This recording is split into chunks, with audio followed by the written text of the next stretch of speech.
You are looking at Julian's pronunciation guide, where we look at how to pronounce better some of the most mispronounced words in the world, like this other curious word. But how do you say what you're looking for today?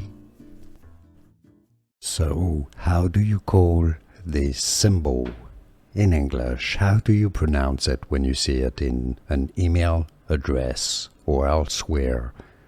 The pronunciation, the way it is said in English, is the at sign. Okay, for example, my name is Julian at gmail.com.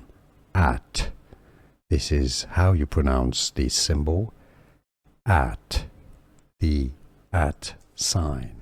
Here are more videos on how to pronounce more confusing words and names too many mispronounced. Like this video if you found it useful. I appreciate your support. I'll see you soon and thanks for watching.